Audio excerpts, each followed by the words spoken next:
The right's outrage over Mandani's win. I've been hearing some of the most absurd commentary imaginable from conservative voices after Zohran Mandani's victory in New York. And honestly, it's worth dissecting. The right has turned his win into a political boogeyman moment, warning that communism is apparently creeping into America. The way they toss that word around is laughable. It's become their favorite scare tactic anytime someone mentions fairness, healthcare, or taxing billionaires. But let's get real. Labeling progressive policies as communist isn't just wrong, it's lazy. What Mandani and others like him are doing is trying to create a system where working families actually have a shot at living decently. Yet somehow, that's being twisted into a threat to democracy. Then comes Donald Trump, who, as usual, jumps in with a statement so misinformed it would be funny if it weren't so embarrassing. Recently, he claimed that communism has never worked. The man just met with President Xi, the leader of one of the most powerful nations on earth, and somehow still believes communism failed in China. You can argue about ideology all you want, but the facts are obvious. China's global influence proves that their system, whatever you want to call it, clearly hasn't failed. Now, to be clear, I'm not saying communism is perfect. Far from it. But pretending that every socialist idea is doomed is just willful ignorance.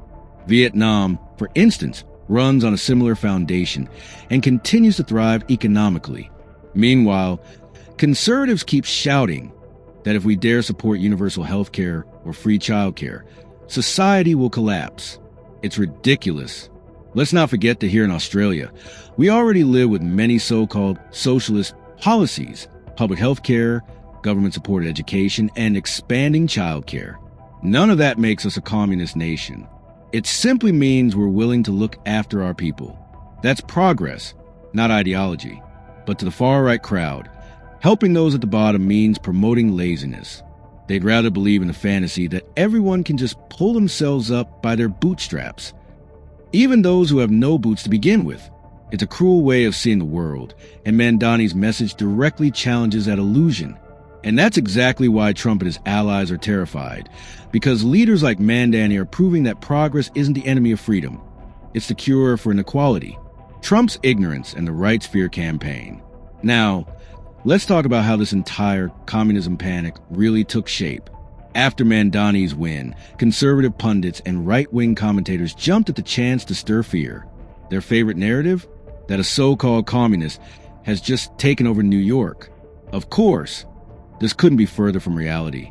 Mandani identifies as a democratic socialist, not a communist. There's a world of difference between the two. But that distinction doesn't matter to people like Trump or media voices on outlets like Sky News. They use communism as a buzzword to trigger emotional reactions rather than rational debate. And the irony?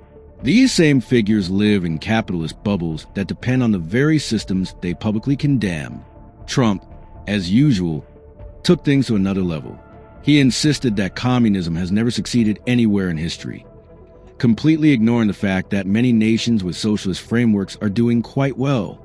China, for example, has become one of the world's most dominant economies. Vietnam, Cuba, and others have shown resilience in the face of sanctions and opposition. Again, no system is flawless. But pretending that capitalism has no failures of its own is pure delusion. What's even more absurd is how the media echoes as ignorance. Outlets like Sky News, instead of presenting balanced discussions, often push fear-based talking points designed to keep their audiences angry and divided. They've turned terms like progressive and socialist into insults, even though much of what they condemn, like accessible healthcare and affordable education, are things that most working families actually want. The hypocrisy doesn't stop there. In countries like Australia, where we have Medicare, public universities, and welfare systems that prevent mass poverty, we're constantly reminded by conservatives that this isn't real socialism.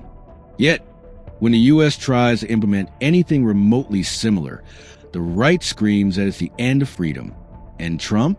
He remains the loudest voice in that echo chamber, a man so self-absorbed he can't recognize his own contradictions. This is someone who has praised authoritarian leaders when it suits him, but turned around and calls others communist the moment they challenge his ideology. The fear campaign isn't about communism. It's about control. It's about keeping ordinary people divided, suspicious of one another, and afraid of policies that might actually make their lives better. Because the truth is, what the right fears most isn't communism.